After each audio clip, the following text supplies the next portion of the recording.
Hallelujah. Praise the Lord. Now we know that for the last 3 or 4 Sundays, no, natudluan ta mahitungod sa ato ang mga pananawon. Kinsa na dinhi ang naay pananawon? Taas ang kamot. Kinsa'y nagtuo nga matuman ang iyang pananawon? Mahitabo ang iyang pananawon? Praise the Lord. Hallelujah. Dalayan ko ng Diyos sa walay katapusan. But today, dili lang, gusto na ko nga dili lang kita ang naay pananawon, dili lang na ang atong pananawon mo ay posible nga mahitabo sa atong kinabuhi. But gusto na ko masabtan na to, labaw sa tanan, isip mga Kristohanon ang pananawon ni Jesus. Amen. So muna nga to ang timbang aron nga kabuntagon. Be a part of Jesus' vision. Na dapat isip mga Kristohanon, kinahanglan nga mahimo tang kaparte sa pananawon sa Ginoo. Kasi mga anak man ta sa Ginoo. We are called the children of God. That is why we need to understand the vision of Jesus. Kasi lisod kayo nga gitawag tag Kristohanon, unya wala gyud ta kay bawo unsay pananaw sa Ginoo. Munang usahay ang atong kinabuhi, mo gitawag tag Kristohanon, pero ang atong mga pananawon murag mga yawanon kaayo ba? Murag layo kaayo sa pananaw sa vision sa Ginoo sa ato ang kinabuhi. Kasi usahay murag tanan na lang siguro nga pananawon sa simbahan, tanan na lang pananawon ni pastor, tanang pananawon sa imong mga leader, murag against kay ka. Murag lahi kay imong pananawon ba? No?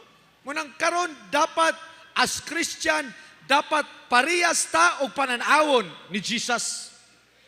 Nga dapat masabta nato, we must to know the vision of Jesus and we need to know how He accomplished His vision.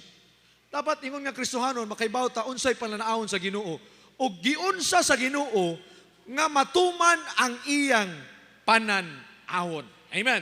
Now kay bago ang kitang tanan na nagyud tay pananawon sa pipila ka mga Domingo nga gitudluan ta sa pulong sa Dios about vision. Pero sultihan ta mo, ayaw paghuna-huna nga basig may edad na ka nga dili na ka appeal sa mga pananawon. No, tungod kay bisan gani si Abraham sa iyang pangidaron, sa iyang katigulangon, si Abraham gitagaan siya pananawon sa Ginoo nga mao'y hinungdan nga mas nitaas pa ang iyang kinabuhi. Kabalo ba mo nga ang pananawon makapataas og kinabuhi? Isa gusto taas sa kinabuhi.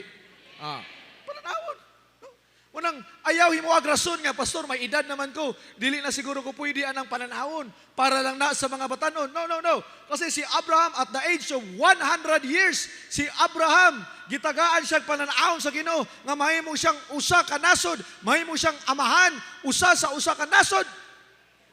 Nabuntis si Sarah sa edad nga 90. Tanawa mo na ha. Dili ka pangulipas nga may edad ta, dili may rason. No?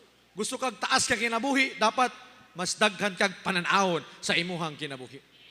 No? Dili pud mahimong rason nga batan-on pa man ko pastor. No, wala sa ko'y pananawon siguro dili. Kay si Joseph sa nag-edad siya 17 anyos, gitagaan siya pananawon sa Ginoo. Siguro makaingon ka pastor, kanang pananawon ni Jesus para lang na sa mga dugay na nga nag-alagad sa Ginoo. Katong mga tag 5 years na, mga tag 10 years na. Kami pastor, kay pipila pa lang may katuig pastor, siguro wala sa may appeal anang pananaw ni Jesus. No, I tell you the truth today. Ang mga disciple ni Jesus, 3 years lang, matured na. 3 years ha? Inay mo katapad, pila nakakatuig na himong Kristohanon. Ang mga disciple, 3 years lang ang nakuban-uban kang Jesus. Si Pablo naluwas, bag-o pa kaayo. Pero kung mo tanawon ang mga disciple o si Pablo, they infected the whole world. Ilang na-influence ang tibuok kalibutan, pinaagi sa gospel ni Jesus, mo nang dili iksapayan nga kung ikaw, bag-o pa lang. Wala na kay pananawon. Nga naman, kanang imong pananawon, bisag bag-o pa ka, maunay gamiton sa Ginoo para mo spread ang iyang gospel sa tibuok kalibutan. Ingnay mo katapad, ikaw ray gihuwat. Hallelujah. Now don't you know that God is a visionary? Nga ang atong Dios usa siya ka visionary. Iyang gihimo ang tanang butang dinhi sa kalibutan, bisan ang tao iyang hinimo pinaagi sa iyang vision, sa iyang pananawon. That's why if you will read the Bible in the book of Genesis, chapter 1, verse 26, the Bible says, Then God said, Let us make man in our own image, after our likeness, to be like us. King James ito akong gisulti. Then God said, Let us make human being in our image to be like us.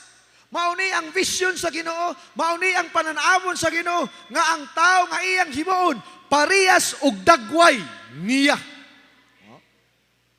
Munang salamat sa Ginoo nga ang atong hitsura, wa gyud ta maparehas sa mga iro o sa ubang pang mga hayop, kay perting nangil-ara gyud siguro. Munang salamat sa Ginoo nga ang pananawon sa Ginoo nga ikaw ug ako maparehas sa iyaha ug dagway. In His own image and His own likeness. Munang God is giving us, kasi we are created in the image of God. That's why God is giving us the ability to dream and to have a vision as He is. Tungkol kaya nga atong Diyos na asya'y pananawon, ikaw nga hinimo sa Dios nga pareha sa iyang dagway, dapat pud kang mahimong naay pananawon. Munang inay makatapad naa na papud kay pananawon. Hallelujah. Now God created everything according to His vision. The world was created according to His vision. Ang kalibutan gihimo sa Dios pinaagi sa iyang pananawon. No? He speak that there will be light. Mao ning gihimo sa Ginoo. Nahimo ang tanan pinaagi sa iyang pananawon. When God created man, He created man according to His vision. When God created woman, He created according to His vision. He see Adam is alone. Nakita sa Dios kaya si Adan magulanon. That's why iyang gihimuan si Adan og babae. Mga lalaki, kisay nalipay sa iyang asawa. Nalipay ba mo sa iyong asawa? Amen. Tinuod yun na kay maunay kalipay ni Adan. Mabito na nahimo ang babae tungod sa pananawon sa Ginoo kang Adan. Kay si Adan nahimong masulupod. Therefore, because we are created in His image and likeness, one of His likeness is a visionary. Therefore, man is a visionary. Abi nimo tungod kay ang Dios visionary, mao ni ang likeness sa Ginoo, naa siya'y pananawon, dapat pudi ay ang tao naapod siya'y pananawon. Mo nang sa dihang gipadalas sa Ginoo, sa atong amahan si Jesus Christ dinhi sa kalibutan as a human being. Jesus is an example of a visionary person. Si Jesus kay iyang bugto nga anak, iyang gipadala sa kalibutan, ingon nga example sa tao nga naay pananawon. In fact, si Jesus sa iyang gipakaon ang daghang mga tao, ang mga disciple gusto niya paulion na nila ang mga tao. Pero ingon sa ingon ni Jesus, ayaw na paulian nga gigutom, kay basig malipong na or makuyapan na sa dalan. Ano si Jesus? Asipon na. Kita niya. Pagpakaon sa 5,000 yung si Jesus, iplastar na sila, itag 50-50. Kaya kung di na ito na iplastar ng 5,000, magkagubot yun ta. Inigkaon. Tama, dili? Oh. So dapat maplastar mo na ipananaon si Jesus. Si Jesus, sa iyang nakita, si Pedro. Nagisudlan og yawa, iyang giribyok. Ingo pa ni Pedro, ingo pa ni Jesus, pahawa Satanas. Kita ni Jesus, nga naay demonyo nga nagliyok sa kinabuhi. Ni Pedro. Imong makita nga si Jesus na siya ay pananawan and is the greatest example of a person being a visionary. Tungod kay kita mga anak sa Ginoo, mga children ni Christ, mga Christian, kasi Christian rin, tasang kamot. Amen. Dapat kita naatay pananawon ug dapat usab nga atong mahibaw-an ug masayran kung unsa man ang pananawon ni Jesus dinhi sa kalibutan. Abi nimo usay dugay na ta nangalagad sa Ginoo. Pero wala gyud ta kabalo unsa gyud ang pananawon ni Jesus dinhi sa kalibutan. Unsa iyang vision dinhi sa kalibutan. And today morning part sa ato ang message karon nga as Christian dapat mahimo tang kaparti, mahimo tang part sa vision ni Jesus. Dili lang ta nga maingon nga Kristohanon ta, but we need to get involved in the vision of Jesus. Pastor, unsa man di ay ni ang vision ni Jesus? What is the vision of Jesus? Ang uban siguro maingon, gipadala na siya din sa kalibutan, pastor, para mamatay sa krus. But the vision of Jesus, mga kaigsunan, is to conquer the world with His gospel. Mauni ang vision sa Ginoo nga ang tibuok kalibutan masangyawan sa iyang pulong. In other words, gisugo sa Dios si Jesus nga moari sa kalibutan iyang gipadala aron ang tanang tao sa kalibutan makadungog sa iyang ebanghelyo. Imagine kung wala ta makadungog sa ebanghelyo sa Ginoo. Maluwas ba ta? Makabaton ba kag kaluwasan? Dili. Mo lang the number one, mga kaigsunan, nga pananaw ni Jesus is to conquer the world with His gospel. Nga ang tanang tibuok kalibutan makadungog. Mauning giani ni Kristo din sa kalibutan para ang tanang mga tao makadungog sa gospel. Muna ingon ang verse, mga kaigsunan, in the book of Matthew chapter 24, verse 14, and the good news I have heard, shared about God's kingdom will be told throughout the world. Ingon pa si Jesus nga ang good news ka akong gi-share, dapat daw masulti sa tibuok kalibutan. Mauni ang vision, mauni ang pananawon sa Ginoo nga ang tanang mga tao sa tibuok kalibutan masultihan sa iyang mga pulong. The good news must be heard all over the world because the good news, the gospel, brings life. Nga naman, kay ang pulong sa Ginoo, mauni ang nagdalag kaluwasan. Mauni ang nagdalag kinabuhi. Abi mo, useless man ang kamatayon ni Kristo dito sa krus kung walay musulti sa iyang kamatayon. Tama ba? 2,000 years ago namatay naman siya. Kung karon walay nagsulti sa ato nga namatay si Kristo tungod sa atong mga sala, makabaton gatag kaluwasan? Dili.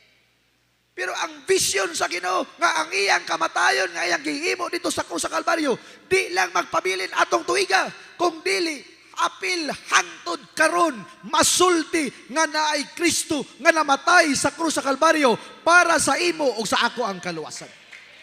Mauni ang vision sa Ginoo, no? Nga masulti, no? Ang iyang maayong balita alang kanatong tanan. Muna ingon siya in John chapter 3 verse 16. For this is how God loved the world. He gave His one and only Son, so that everyone, everybody say everyone, who believes in Him will not perish but have everlasting life. Unsa daw nga ang tanan, ang matag usa nga makadungog og mutuo, makabaton og kinabuhi nga walay katapusan. Mauni ang vision sa Ginoo nga ang tanan gisog, ang tanan mga tao masultihan sa pulong sa Ginoo. Mura ba og ang Dios nga Amahan, iyang gitawag iyang anak alis ako dinhi adto dito sa kalibutan, unya dapat tanang mga tao masultihan bisag katong wa pagi-anak, makadungog gyapon sila sa balita sa good news. Kung kita to, unsa atong himuon para ang gospel makaabot hangtod karon? No? Basig kita tong gipadala sa Ginoo, basig dili makaabot pa hangtod karon. Basig taman lang tong tuiga, pagkamatay po natong mga nagsulti, wa na po makapadayon ang mahayong balita. Pero salamat sa Ginoo nga naa siya'y strategy para ang gospel hangtod karon moabot. Maoring nakaanindot kay si Jesus na siya'y strategy nga hangtod karon bisag patay na siya, naalang siyang time limit nga gihatag sa Dios Amahan. But until now, the gospel is still spreading in the whole world. Pamak mo, naalang siya'y tulo ka tuig ug tunga para imaniubra nga ang gospel mukaylap sa tibuok kalibutan hangtod nga moabot sa pipila ka mga tuig. Pila ka tuig lang, tulo lang. Mao lang tong time limit kay pag human na to gibalik pa siya sa langit. Tanaw nimo kung walay strategy si Jesus, makaabot ka hangtod karon dinhi? Dili. Strategy means, mga kaigsunan, strategy is a plan of action to achieve the desired goal. Mauning action, mauning plano sa Ginoo. Hanga, ang iyang gospel, wabot hangtod karon. Mauning iyang action, mauning iyang plano, mauning strategy. Pastor, unsa may strategy ni Jesus para hangtod karon, nganong niabot man ang gospel karon? Nganong nakadungog mangyapon ta karon? Giunsa man ni Jesus pag-fulfill sa iyang vision. Unsa nga strategy ang iyang gigamit? Naalang siya isa ka strategy. Gusto mo masayod? Ang tanong mo yun, gusto mo masayod? Unsa ka strategy? Discipleship. Pwede padakon, patakachin. Ang tanong mo yun, discipleship. Mauni ang strategy nga gigamit ni Jesus nga bisag hangtod karon, patay na si Jesus. Pero ang iyang pulong hangtod karon nagapabilin og kuyanap sa kalibutan nga bisan kinsa nga moto makabaton og kaluwasan. Unsa iyang gigamit? Discipleship. Wala siya magamit og membership. Kabalo gyud si Jesus ka kung membership iyang gamiton, di gyud kaabot ang gospel karon. Tama dili? Malagi mo ni amin. Kabalo si Jesus ka kung membership lang ang iyang gigamit, di gyud kaabot ang gospel hangtod karon. Kay lahi kayo ang discipleship. Walang matingala bitaw ka sa discipleship. Nganong discipleship ang ipangusta ni Jesus? Kay lahi kayo kinaiyahan ang mga disciples compare sa mga membro. Walang kinsay mga disciple karon day taasan kamot. Wala na yung membro, no? Wala na ni angon og membro. Disciple lang ko, pastor. Kasi mao na yung strategy ni Jesus. If you will look the Bible, mga kaigsunan, wala yun maggamit si Jesus o member. Kasi kabalo si Jesus kaya ang member. Luuran yun ang member. No? Dali ma-discourage ang member. No? Dili kalahutay ang member. Pero mga disciple, musuporta yun ni hangtod sa iyang kamatayon o hangtod sa iyang pagbalik. Ito lang nga matingala ka nga ang mga disciple, bisag ipang panita na, bisag pangpatyo na, di yun mo undang sa pag-alagad sa Ginoo. Mao yun tong mga disciple. Kaya kung member pa to, pahingon nga, pamatyon mo. Pahingon ta, isa-isa. Muundang lang ko Pero nga ang mga disciple nagpabilin, bisag pamatyo na sila, padayon niya po sa pag-alagad sa Ginoo, padayon niya po sa pagsulti. Nga naman, mga disciple ang huna-huna. Ang talan mo mga disciple ang huna-huna. Kasi ang mga disciple, dili-dali ma-discourage. Mga man yung gigamit. Mga supportive sa mga buluhaton. Mga man yung mga disciple. Dili-dali bang luod kasi mga luuran din Wala no? Amen. Ang mga disciple ng tao. Ito lang nga si Pedro, matingala ka, nga bisag si Pedro, gitagaan na siya laing pangalan sa Ginoo. Kabalo ba mo nga si Pedro na ay duha ka pangalan? Kabalo mo wala? Ang unang pangalan ni Pedro, Pedro. Ikaduhang tawag sa Ginoo sa iya unsa? Satanas. Di ba giingnan sa Ginoo si Pedro? Pahawa. Satanas. Kinsa iya gitudlo? Si Pedro. So sa pangalan ni Pedro? Satanas. So duhay pangalan ni Pedro. Pedro o Satanas. Pero nihaundang ba si Pedro sa pag-alagad sa Ginoo? Wala. Nga naman si Pedro unsa siya? Disciple. Maunay kalahian sa membro o sa disciple. Mabito nga si Jesus, wala gid siya mag-raise og members. Ang iyang gi-raise unsa? Disciples. Kay kabalo si Jesus nga ang mga disciples mutigi gyud sa pag-alagad diha aniya. O palakpak ang talang disciples. Hallelujah. Murag disciples ani tanan diri. No? Mao ning strategy ni Jesus. Naghimo siya mga disciples. Kabalo siya nga kining mga disciples kaya iyang gamiton. Mutigi ni nga hangtod karon miabot ang gospel. Take note, kung wala maghimo si Jesus o disciple, moabot ka ang gospel karon? Makadungog ka ta? Dili. Kaya kung gipamatay ni sila, nisugot ni sila nga mamatay, mangundang ta oy. Gipang bawalan biya ni sila. Kasi sa una ang kanang pagsangyaw sa pulong sa Ginoo illegal man na.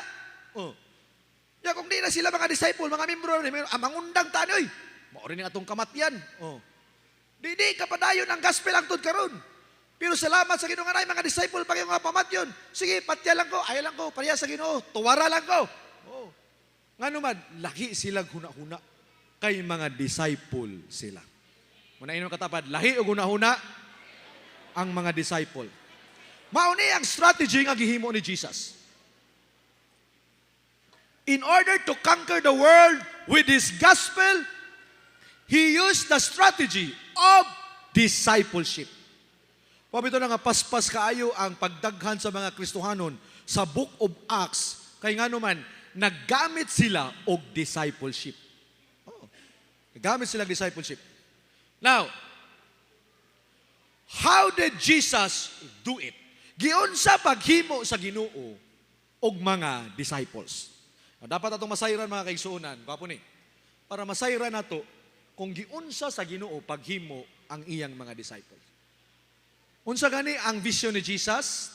To conquer the world with His gospel. Unsa ang vision ni Jesus? Unsa ang vision ni Jesus? Unsa kayang strategy nga gigamit? Unsa iyang strategy? Discipleship. Ang vision ni Jesus nga ang tanang mga tao masultihan sa pulong sa Dios, ang iyang gigamit nga strategy para matuman ang iyang pananaon, discipleship. Giunsa niya paghimo ang discipleship. Number 1, Jesus created team of 12, the disciples. Si Jesus naghimo siya og 12 ka mga disciples. Pastor, nga nung dili man 1,000. Kadaghan man nagsunod-sunod kang Jesus. Pastor, nga nung dili man 15, kanong dili man 20, or kanong dili man 143. Oh.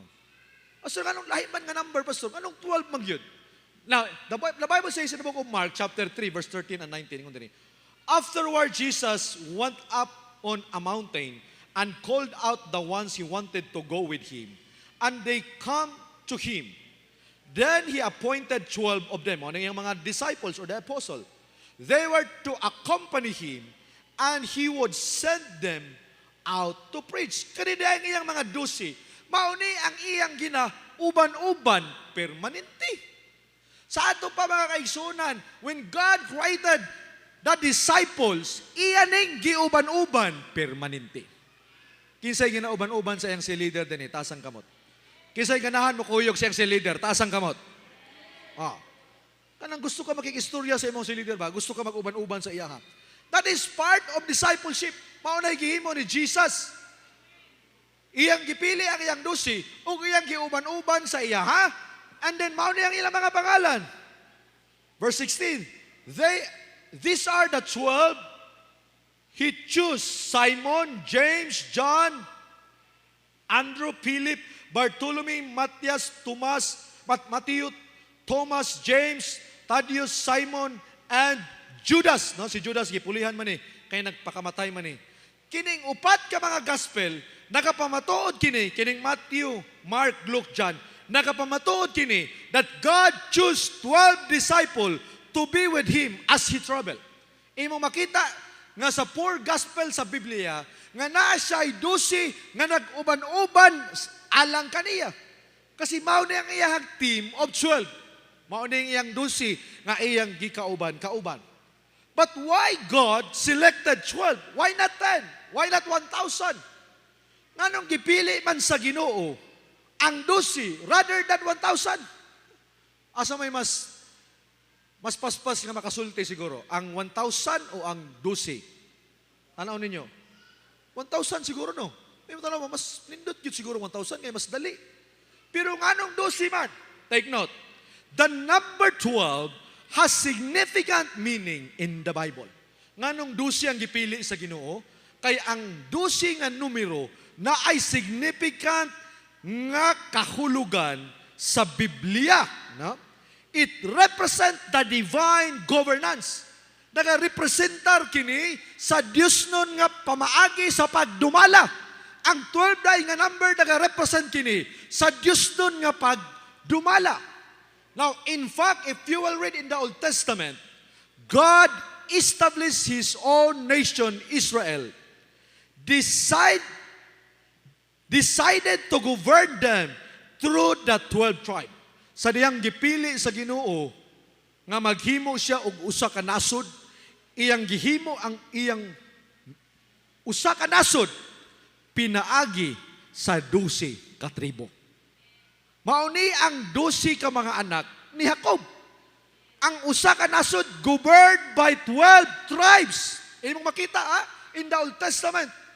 Mao na ang number 12 gipili sa Ginoo because it is a biblical meaning in the Bible.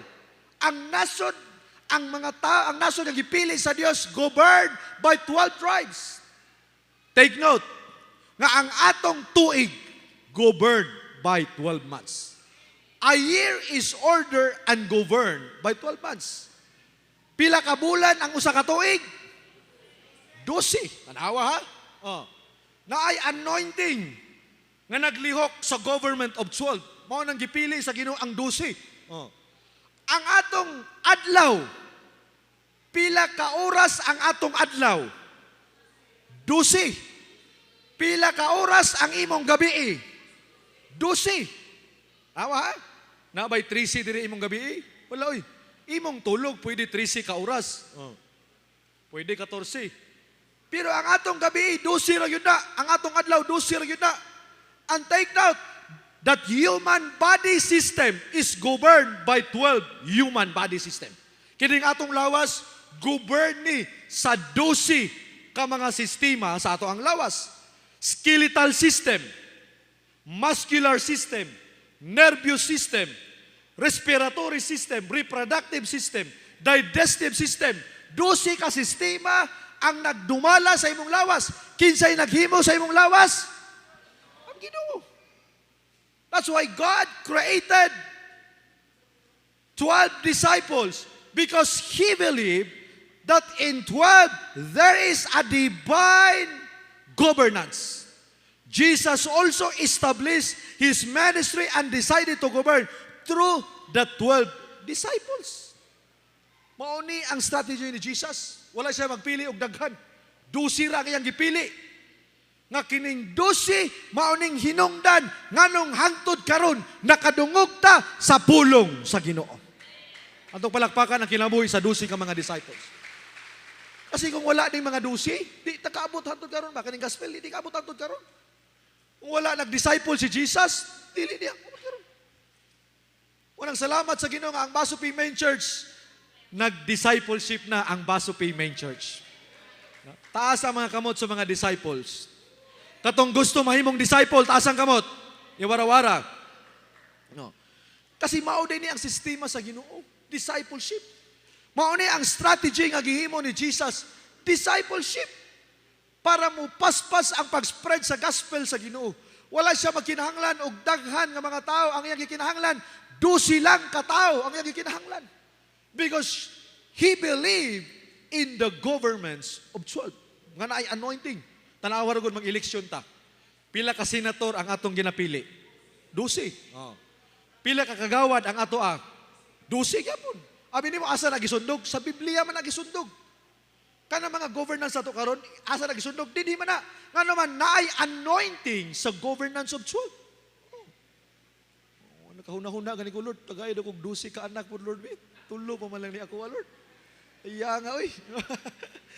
Kisay nakadusi dia og anak, taas ang kamot. Hallelujah, wa pag yun, no? Ito, mga bata-bata pa. Ay, di lang tala, Pastor Roy. There is anointing. Mauni ang unang gihimo ni Jesus para ma-accomplish niya ang iyang vision. Isa sa iya mga strategy nga mag-disciple siya, una-una niyang gihimo, nagpili siya og mga disciples. Unang kamo kung pilion gani mo nga mahimong disciple sa inyong mga cell leaders, ikalipayi na ngano man naa siya'y nakita nga anointing para sa imuha. Nga motabang ta sa buluhaton sa pagpadako sa ebanghelyo sa Ginoo. Ang tanan maingon siya kang ulingon, gusto ko mahimong kaparte sa pananawon ni Jesus. Mahimo kong disciples. Amen. Ikaduha nga gihimo ni Jesus. Wala lang siya nagpili og mga disciples. But number 2, Jesus equipped and trained His disciples. Unsay giimo ni Jesus pag human niya pili sa mga disciple, iyang gi-equip o iyang gitudloan. Kaysa willing magpa-equip. Tasan kamot? Willing magpa-train. Kasi kung man, gusto ko mag-disciple, pastor ba? Gusto ko magpa-disciple. I-training ta ka, magpa-train ta. Nilagoy, kapoy man training. Walay time. Dili yung ta ma-equip si Jesus. Sa diyang nag-disciple si Jesus, part sa iyang discipleship is to be equipped and to train. Walang kita sa atong simbahan karon, naabot tayo equipping and training muna natay life class, natay mga Israel, natay mga mentoring, no? That's why in Mark chapter 4, verse 33 and 34, the Bible says, with many similar parables, Jesus spoke the word to them as much as they could understand. He did not say anything to them without using a parable. But when he was alone with his own disciple, he explained everything. Mo ni kanindot. Alawa ra gud, ingon pa ang verse nga atong gibasa. Og si Jesus daw kanang to them dia mga tao na kung naa daw siya sa daghan nga mga tao, nagasulti siya og mga parables. Usman ang mga parable sa Bisaya kani? Sumbingay. Di ba ang sumbingay na man ay kahulugan, na ay meaning. Siya kung naa siya sa mga tao, nagasulti siya mga nagkalain-lain nga mga sumbingay. Pero ingon siya, pero pag-abot sa verse 34, pero kung siya na lang usa, kauban ang iyang mga disciple, iyang gina-explain ang kahulugan sa sumpingay. So tanaw nimo, makakaton gyud ang mga disciples.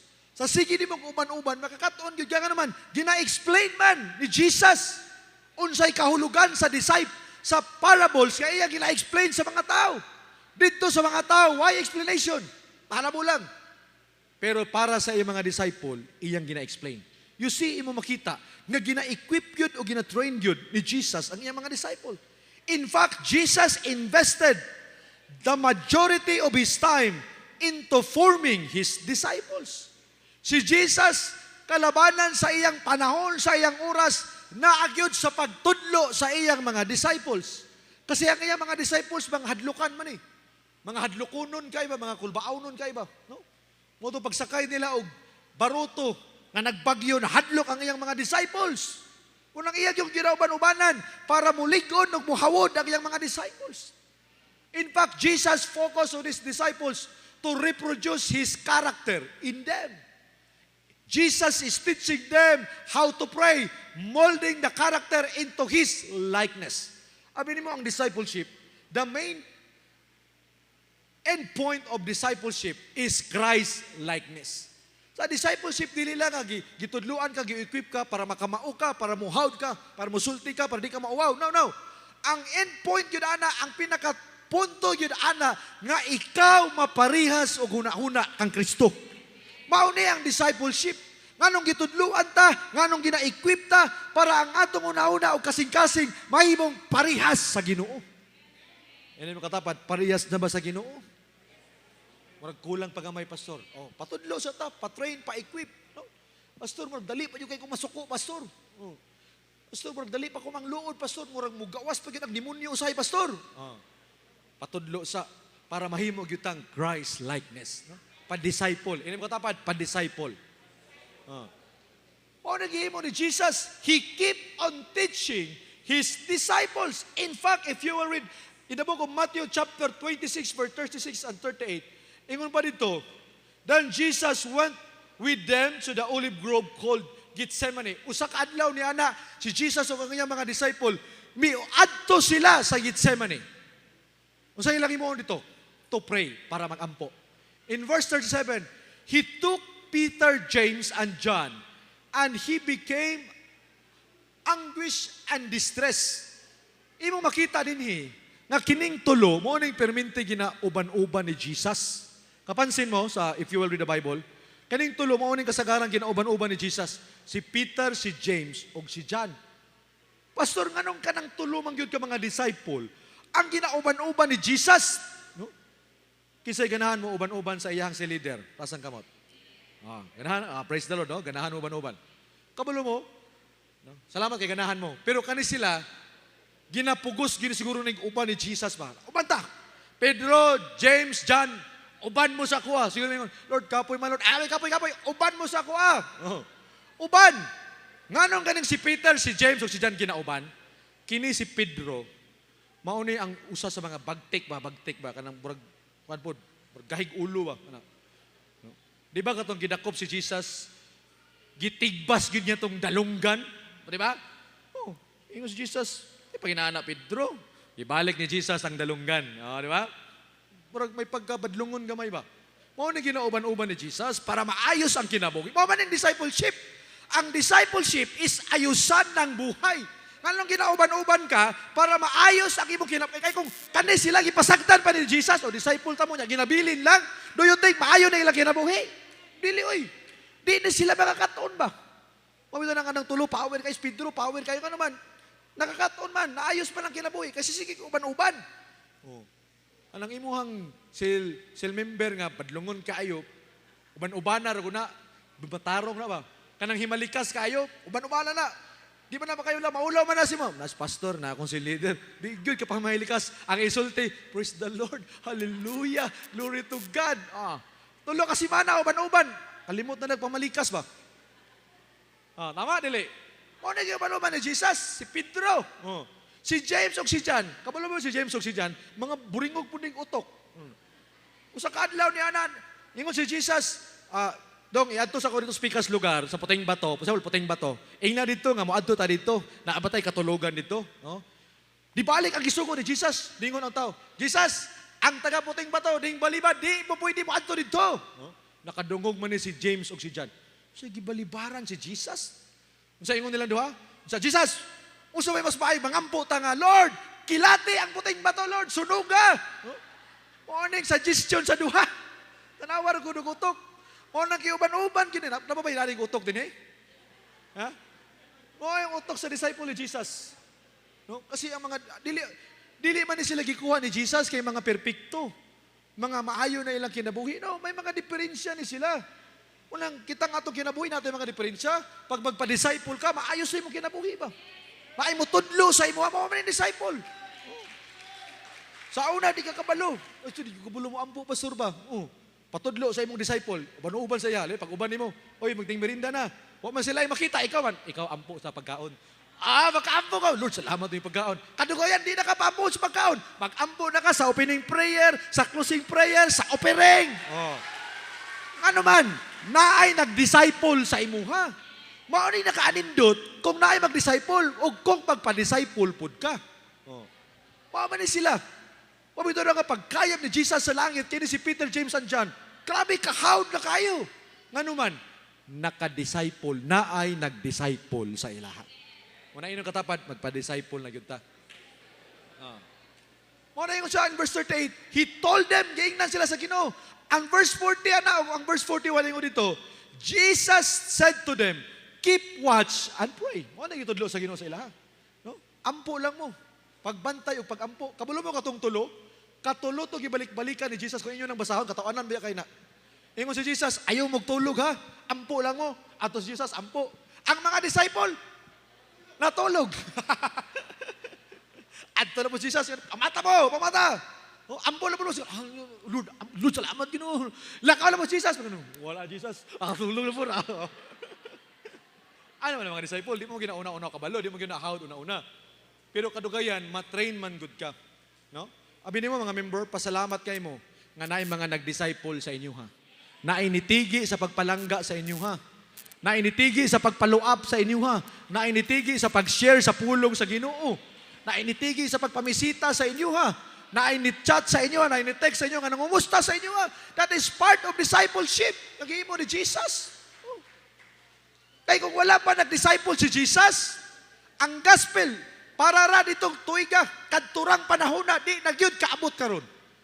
Munang salamat sa Ginoo nga hangtod karon, nakabati ta sa pulong sa Ginoo, kay naay mga tao nga naay kasing-kasing nga disciple. No? Inglay mo kagalingon, mahimo ra pud kong disciple. Hallelujah. Then, nung di sa atong simbahan, nagsugod na gyud tag discipleship sa atong simbahan. Nga naman, kabalo gyud ko, nga ang discipleship mauning gamiton sa Ginoo para daghang mga kalag nga makadungog sa pulong sa Ginoo. Nganong para daghan ang makadungog sa pulong sa Ginoo? Nganong wala man giluwas tayo sa Ginoo? Nganong ipadungog pa man? Kay ingon ang Romans chapter 10 verse 17, kung di ko masayop, that faith comes by hearing. Nga ang pagtuo mo abot sa diyang makadungog ka. Walang gusto sa Diyos ka ipasulti para makadungog ka. Kay kung makadungog ka, kung naan na kay pagtuo, ingon ang Ephesians chapter 2 verse 9 or 8, for by grace we are saved through faith. Sa unsang pamagiya ka na luwas, pinaagi sa pagtuo. Asagi ka lang pagtuo sa paminaw. Oh. Unang ang vision sa Ginoo, isulti lang sa tibuok kalibutan. Ayaw na kang paningkamot, ayaw na, di ka mo simbab. Pirno yung ka. Suko na sa imo karon. Isulti lang ang pulong sa Ginoo. Nga naman, pag mutubo na ang pagtuo, musulod ang kaluwasan. Mauning pananaon sa Ginoo. Walang gihimo ni Jesus, nag-disciple lang siya. Kay baw yun siya, nga ang mga disciples, wow. No? Kabalo si Jesus nga ang mga disciple, mutigi yun sa buluhaton. No? May ulan man o init, may kaon man. O wala, pero lamig itong ay kaon. No? Muadtog yun sa buluhaton. Hallelujah. O nang gi-raise ni Jesus mga disciples. O nang isa sa iya mga strategy nga gihimo. No? Number 1, unsa kaya nito? Nag-select siya og disciples. Number 2, iyang gi-equip o iyang gi-train ang iyang mga disciples. Munang part sa pag-discipleship is na tayo equipping o na tayo training. Mamito na ginahimo na to din simbahan na to.